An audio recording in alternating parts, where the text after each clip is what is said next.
Безупречный мир – топовое аниме с крутой графикой и зрелищными битвами. Строго рекомендуется к просмотру. Какие здесь монстры и драки. Но к этому мы еще вернемся. Начинается все тихо и мирно. Нет, только не в этом аниме. Уже в самом начале случается крайне трагическое происшествие. Главный герой Шихао – добрый и честный парень. Но все как в китайских дунхуа. Вкратце познакомимся с главными героями. Шихао – император страны Ши, правитель пустыни и еще множество различных титулов. А в будущем он достигнет еще больших высот. Шихао – настоящий гурман. Он убивает и поедает все, что попадется под руку.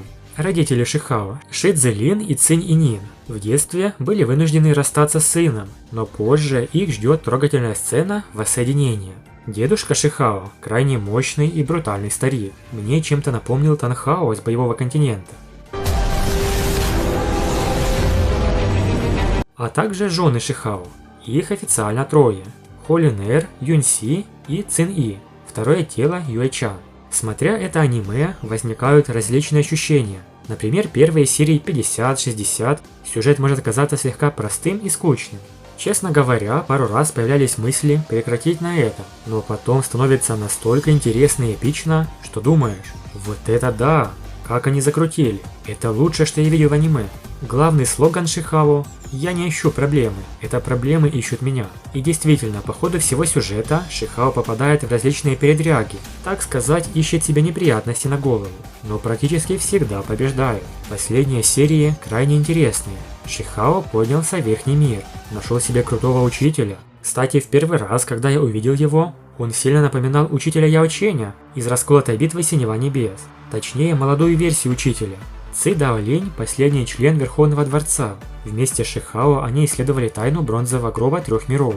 С учителем Шихао продвигается намного быстрее и познает законы Верхнего мира. Уже началось великое соревнование 3000 областей, которое проводится раз в 1000 лет. Шихао, естественно, участвует в нем, ради того, чтобы стать еще сильнее.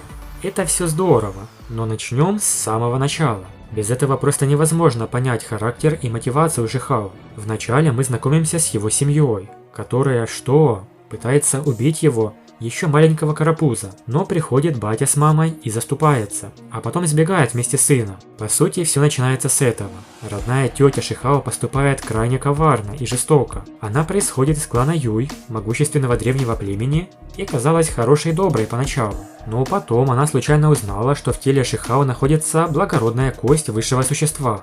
Будучи матерью-параноиком, она всегда считала, что все хорошее в мире должно принадлежать ее сыну. По этой причине она воспользовалась доверием к ней маленького Шихао и обманом заманила его в подвал. И вместе с мастерами клана Дождя они силой вырезали кость из тела Шихао и внедрили его в тело сына, Ши-И. Это очень негативно повлияло на Шихао, испытавшего жуткую боль при вырезании кости, и в итоге он превратился в младенца. Сама тетя была убита разгневанным и требовавшим справедливости отцом Шихао, Ши Цзилином.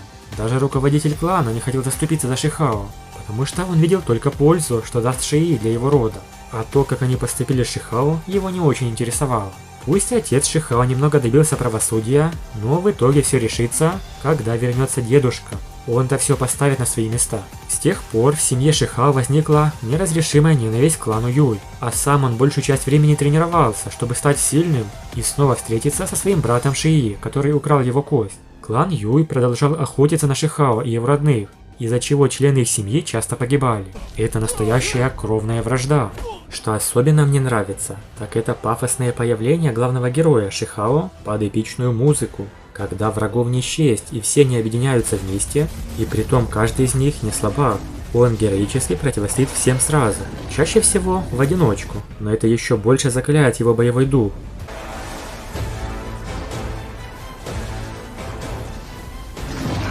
Все детство Шихао прошло в обычной маленькой деревне, где папа с мамой оставили его на время.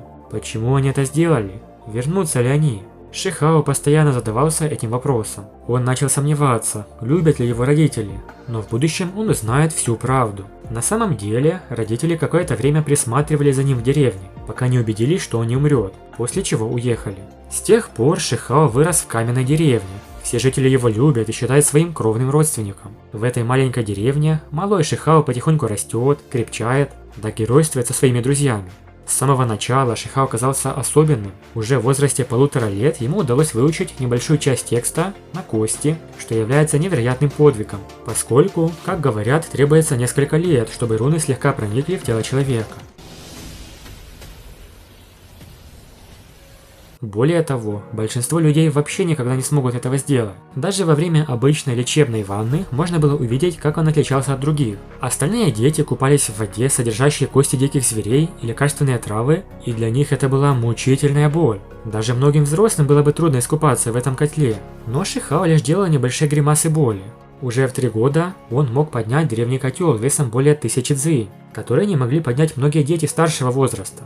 Как мы уже говорили, Шихао любитель приключений. С самого детства он лезет в разные неприятности. В раннем детстве он обогнал своих сверстников в силе и даже научился некоторым письменам. Это практически как начальный уровень культивации. В селении Шихао нашел себе классного друга – Орла. Так веселее и легче удирать от врагов. Заварушка начинается со старого льва, который прикинулся трупиком, а потом вдруг ожил и решил мстить своим врагам. Кстати, горилла и бык здесь довольно мощные, но все равно проиграли. А потом Шихао на Орле забирает уже реально умершего льва. Вообще, в этой вселенной звери играют большую роль, поскольку от них можно получить мощную технику. После этого огромные звери начали бороться за невероятные сокровища. Вся пустыня тряслась от их битвы. Вот это уже неплохое зрелище. Сражения зверей очень эпичные. Эти 4 архаичных зверя катастрофы сражались за наследство Верховного Дворца, известное как Горное Сокровище, недалеко от каменной деревни. Во время своей битвы они наносят непоправимый ущерб, изменяя ландшафт и огромную пустыню, горят деревья, извергаются вулканы, разрушаются дома.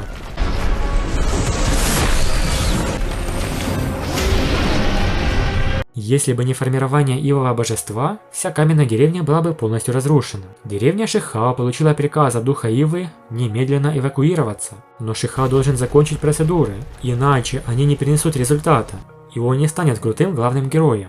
Старейшина остается ради парня. Все рушится, но Шихао закончил процесс трансформации. Он наконец поглощает кристалл льва, после чего вместе со старейшиной летит к деревне. Дух Ивы перемещает всех жителей в новое место. К слову, дух Ивы очень особенный. Она сама из верхнего мира, очень могущественный дух.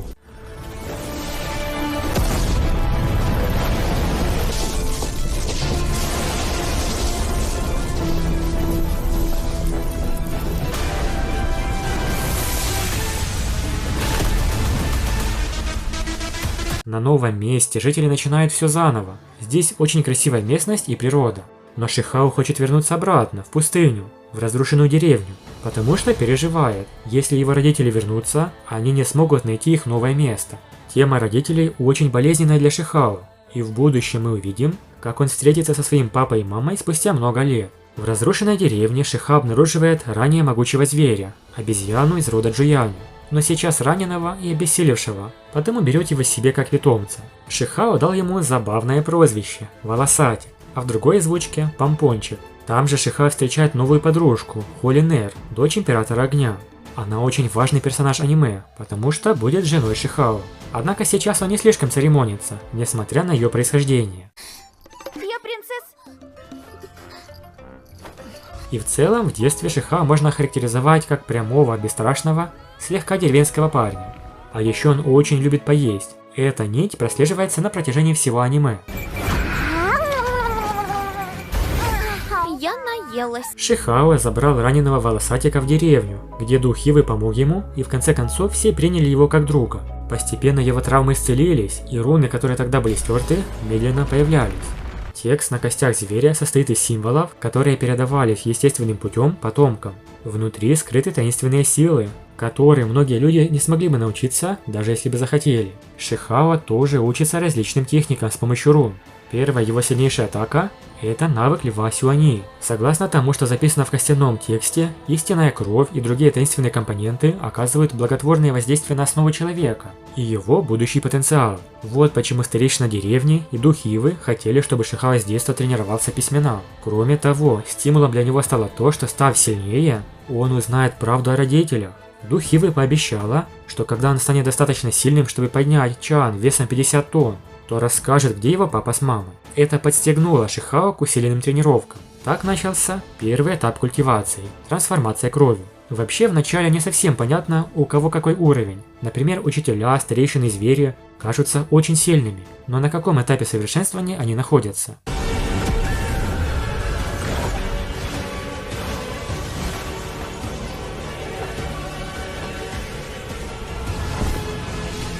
Как и в других произведениях, здесь также существует ранговая система. Сила мастера отличается в зависимости от степени его культивации. Если в боевом континенте это уровни и кольца, то в безупречном мире все не так просто и очевидно. На первый взгляд, ранги главного героя Шихао и его врагов вовсе кажутся непонятными и размытыми. Вот, например, он сражается со стариками, которые, казалось бы, должны быть сильнее. Но нет, он в легкую выносит их всех, и непонятно, на каком ранге они были. Или взять дедушку Шихао, какой у него уровень? Превзошел ли он богов Верхнего мира или нет? С самого начала аниме нам довольно редко говорят о рангах Шихао, и тем более его врагов. Так что, смотря аниме, трудно понять ранговую систему этой вселенной. Поэтому разобраться в рангах будет очень полезно. Кстати, в различных переводах аниме и оригинале названия могут отличаться. В целом, все уровни делятся на 3 больших царства. Первое, Нижнее царство, состоит из 6 уровней. Второе, Верхнее царство, состоит из 8 уровней. И третье, Царство Бессмертного, состоит из 6 уровней. Низшее царство – это начальное царство совершенствования, которое дает начало всему развитию мастера. Первый его уровень – трансформация крови. Это настоящий первый этап на пути совершенствования. В обычных обстоятельствах один человек из 10 тысяч, добившийся этого, уже был счастливчиком, учитывая сложность прохождения этого пути. Это царство требовало циркуляции всей сущности крови внутри тела, сотрясания ее как грома и спускания божественного света и собственной крови. Сила мастера, по сути, измерялась в весе, который он может поднять. Вот почему в начале маленькому Шихао было необходимо поднять тяжелый котел. Далее идет царство небесного перехода. Создание небесного перехода и вход в это царство было равносильно краже богатств неба и земли. Человек постоянно поглощал энергию сущности внешнего мира, чтобы дополнить внутреннее тело. Шихао открыл максимальные 10 небес, что считается невероятной редкостью. Подобное было лишь у нескольких других людей. Царство духовной трансформации. Этот этап решающий в совершенствовании. Все имело свой дух, будь то травинка, высокое дерево, пылинка или даже песчинка. Все они имели свою духовную природу, и разумеется в еще большей степени это касалось живых существ. Таким образом, царство духовной трансформации – это трансформация всех типов духовной природы. Это формирование духа, и таким образом преобразование себя в самого могущественного человека, которым только можно быть. Царство гравировки. Вступив на этот путь, уже не приходилось полагаться на руны зверей. Вместо этого можно было выгравировать на своем теле некоторые из этих символов. Это царство совершенствования было чрезвычайно трудным. Приходилось вырезать на собственных костях небесные проходы, и каждый шаг на этом пути был невероятно трудным. Хотя Шихао прошел этот этап довольно быстро. После битвы с Шии он достиг пика и перешел в следующее царство. Царство расположения формаций. На теле могут быть вырезаны различные смертоносные формирования. Эксперту необходимо научиться создавать формации и контролировать жизнеспособность неба и земли. Практикующие в этой сфере уже обладают значительной силой и могут выстоять в одиночку. И, наконец, почтенное царство или царство императора. Вершина обычных культиваторов, выходящих за пределы мира и надеющихся стать богами. Лишь немногие талантливые практикующие могут достичь этой сферы. Это самые могущественные личности, уважаемые среди смертных. Шихао довольно долго находился на этом уровне. Например, сражение с богами Верхнего мира. Все это на уровне почтенного царства. Кстати говоря, сами эти боги находятся уже на следующем этапе. И это начинается Верхнее царство. Первый его уровень – царство божественного пламени. В аниме часто упоминаются те, кто зажег божественный огонь. По сути, это они и есть. Они прорвались через царство божественного пламени. Еще они называются ложные боги. Шихао был достаточно силен, чтобы побеждать некоторых таких экспертов. Но вот против других, например, 7 богов Верхнего мира, выстоять было трудно. Он даже чуть не погиб, сражаясь с подобными богами. Да, это всего лишь на один уровень выше Шихао. А представьте, что будет, когда Шихао сможет зажечь божественное пламя и достигнет этого уровня. Он станет невероятно силен. Вообще Шихао уже достиг уровня божественного пламени, когда готовилось это видео. Уровень божественного огня. Притом он не искал источник внешнего огня. Шихао пошел более трудным и долгим путем и зажег собственное пламя. Говорят, на это способен только самый выдающийся гений. С новым рангом выросла и сила Шихао. Его первая битва на уровне Божественного Пламени крайне интересная.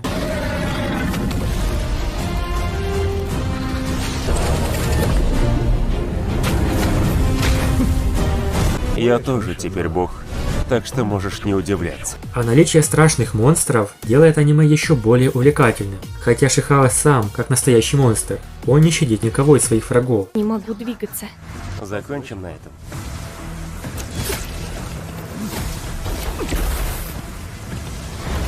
Умри. И как ты собираешься меня убить? Во время соревнования 3000 областей Шихао сражался со многими противниками на том же уровне и даже выше. Это были битвы сильнейших.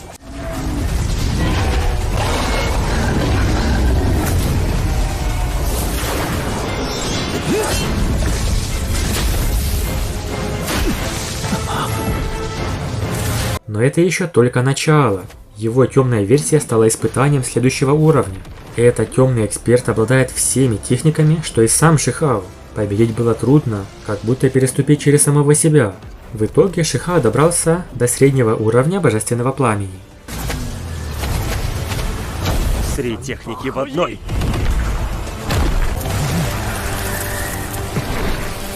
Я сражусь. Отвлекаться нельзя.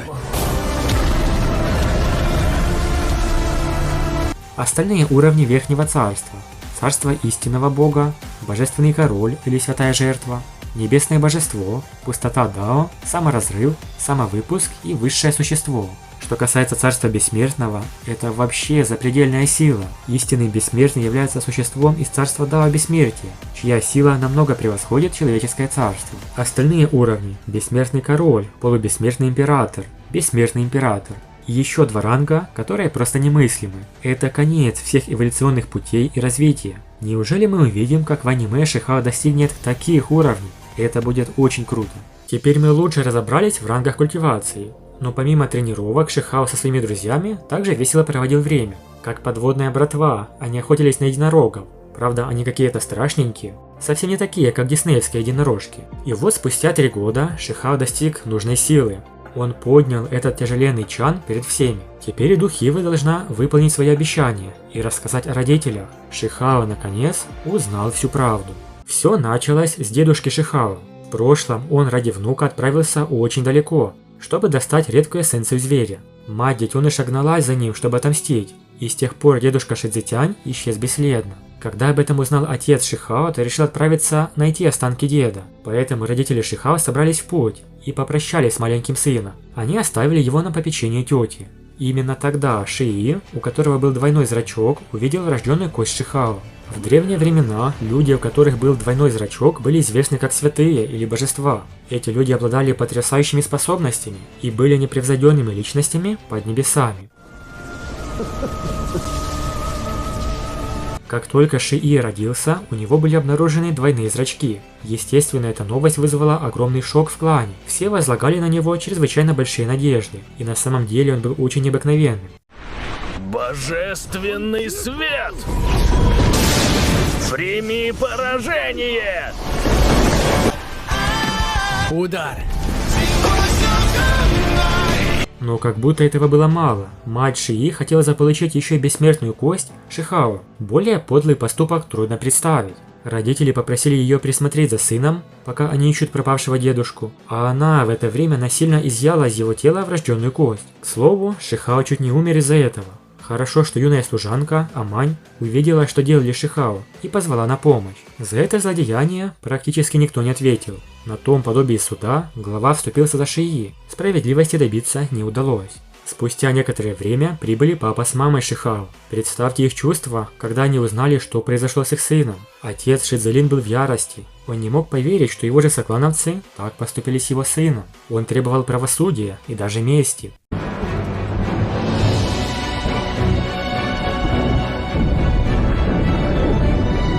В конце концов, он убивает мать Шии и хочет вернуть благородную кость обратно Шихао. Только вот глава рода вмешался. Он не хочет ничего менять. Шии сейчас имеет и двойные зрачки, и бессмертную кость. Для его клана это лучше, чем помочь спасти Шихао. Поэтому разгорается самая настоящая жаркая битва.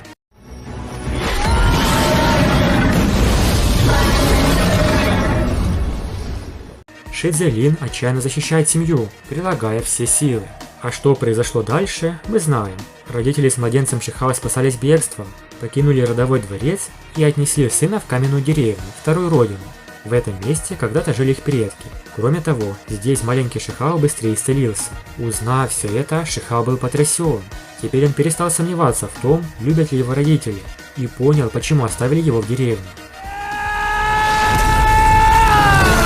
Когда я все видел, узнал, что они ради меня сделали, у меня душа разрывается. Я должен им рассказать, через что прошел их малыш за эти годы. Шихао твердо решил найти своих родителей, где бы они ни были. Но для этого ему нужно стать намного сильнее. Впереди его ожидает множество трудностей и препятствий. Духивый сообщила Шихао необычную новость. Его благородная кость отрастет заново.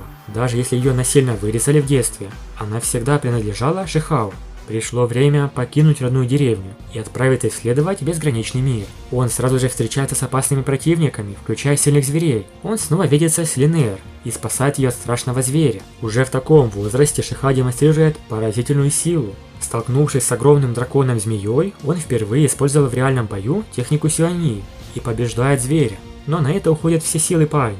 На его нынешнем уровне он может единожды использовать такие мощные умения. А между тем Шихао и Линер постепенно сближаются, у них развивается дружба. И это неудивительно, ведь в будущем они будут мужем и женой. Принцесса! Боюсь, он уже все. Что ты бред мелешь? Очнись! Давай же, очнись! Как настоящий джентльмен, Шихао спасает свою подругу. Они убегали от злобной птицы и упали в реку Великой Инь, которая моментально замораживает все, чего коснется. Холинер довольно сильно пострадала от холода, поэтому Шихао всеми возможными способами пытался помочь. Даже подключил волосатика, а потом использовал собственную духовную энергию. Как обычно, его действия были поняты слегка неверно. Типичный юмор Дунха, но все равно забавно. Ты извращенец! Попрощавшись с Линер, Хуиха мчится вперед, приключения. Однако по дороге на него внезапно напала таинственная женщина. Что ей нужно от Шихао? На самом деле она из одной сильной секты и хотела испытать Шихао. Она была поражена таланту парня в его-то возрасте и подарила пропуск на экзамен Академии Пагоды Небес. Итого, покинув деревню, Шихао отправился на поиски родителей. Он по крупицам собирал информацию о том, где их найти. Враги также прознали, что Шихао вернулся. Клан Юй послал людей схватить его. Первым делом Шихао посетил старый дом предков, где встретил своих родственников. Среди них Ши Цинфэн. Он был ребенком, который на месте Шихао был в изгнании на второй земле предков, в то время как настоящий Шихао ушел со своими родителями. После встречи с настоящим Шихао он решил сменить имя на Ши Цинфэн, так как хотел в будущем стать свободным и выйти из этой тюрьмы. Ши Цинфэн решил последовать вместе с Шихао в каменную деревню. С тех пор они были как братья и действовали сообща. Их связь еще больше укрепилась, когда вскоре после этого Ши Цинфэн сопровождал Шихао в пагоду Восполнения Небес. Шихао подарил ему свой талисман, который позволил ему стать частью Академии без необходимости проходить какие-либо испытания. Здесь всплыли новые подробности о родителях Ши. Чтобы найти лекарство для сына, они отправились на гору бессмертных. Но с этих пор о них ничего не известно. Далее род Юй, это семья матери Шии, напала на Шихао, как только узнала, что он объявился.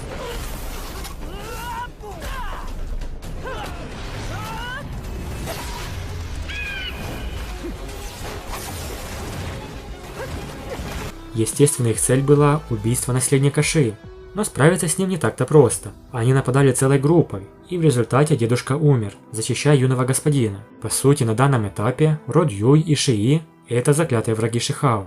Они не только обижали его родных, но и пытались убить всех, кто связан с семьей Ши. В результате они получили то, что заслужили, потому что у Шихао в его юном возрасте уже имеются козыри в виде сильных умений. Вернувшись вместе с братом, Шихао обнаруживает, что в деревне случилась беда. Разбойники пустыни напали на них, грабя и убивая всех без разбору. Также они забрали некоторых людей, включая старейшин. Что же произойдет далее?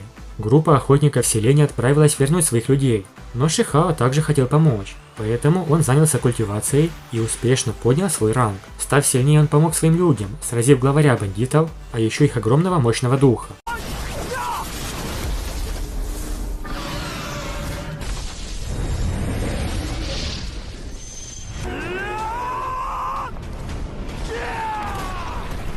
Так, побеждая в битвах, Шихао получает сокровища и ценные артефакты, которые потом используют в боях. Это очень интересный мир, который немного похож на мир расколотой битвы Синего Небес, своими техниками и наличием зверей. Также здесь существуют могущественные духи-покровители, которые защищают кланы. В целом, безупречный мир – это целый зоопарк зверей. Некоторые из них стали друзьями Шихао, такие как Волосатик, Большой Красный и Девятиглавый Лев, а другие стали врагами и в итоге пали от руки Шихао. Самой эпичной и волнительной частью сюжета «Безупречный мир» несомненно является спуск 7 богов высшего мира в Нижний. Шихао защищал свою страну до самой смерти. Хозяева различных сил верхних царств отправили 7 богов в Нижний мир, чтобы овладеть изначальной истиной. Они причиняли страдания всем в Нижнем мире. Чтобы спасти жизни людей, Шихао решительно сражался с ними. Хотя эти 7 богов полностью превосходили Шихао с точки зрения развития, что делало их высшими силами в том мире. Во-первых, было 3 псевдобога на уровне ложного бога. Они были первыми, кто пришел и напал на страну Ши. Они не только хотели забрать ее сокровища, но и раскрыть секреты Шихао. Стоит сказать, что уже в это время Шихао стал довольно известной личностью даже в Верхнем мире. В битве против столицы, когда Шихао раскрыл себя и противостоял 3, он понял, что им не ровня. Однако эти 3 были высокомерны, думая, что смогут доминировать над всем в Нижнем мире. В итоге Шихао заманил их в ловушку. Шихао воспользовался их жадностью и заманил в западное царство Лин. Зная необычайную природу вещей на алтаре, когда он получил фрагменты диаграммы мириадов духов, Шихао полагался на 3 могущественные фигуры с алтаря, чтобы уничтожить этих 3 лжебогов.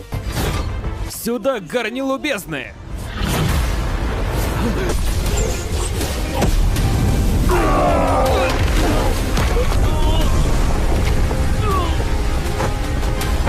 С остальными Шихао тоже справился и даже смог повысить свой уровень во время битвы. Однако самым страшным врагом стал последний. Это могущественный старик Хуан Юй из Бессмертного Дворца, самый грозный среди 7 богов. Даже Шихао боролся с ним, и его козырная карта, умение перевоплощения, оказалась неэффективным.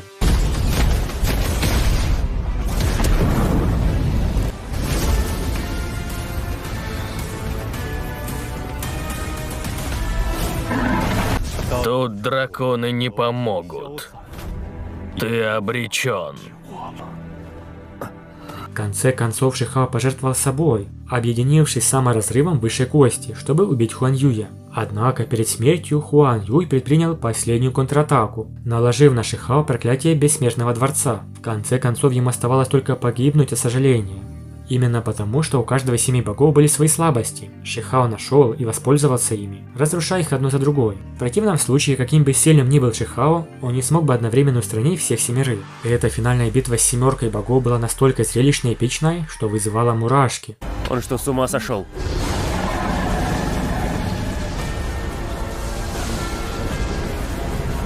Жертвоприношение!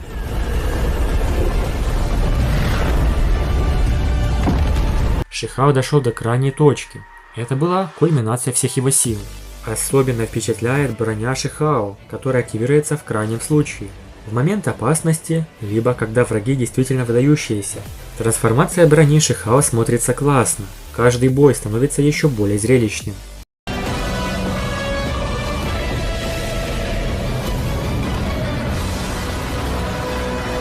Но есть враги и посильнее. Например, этот встретился Шихао в мире 3000 битв. Он тоже на уровне божественного пламени.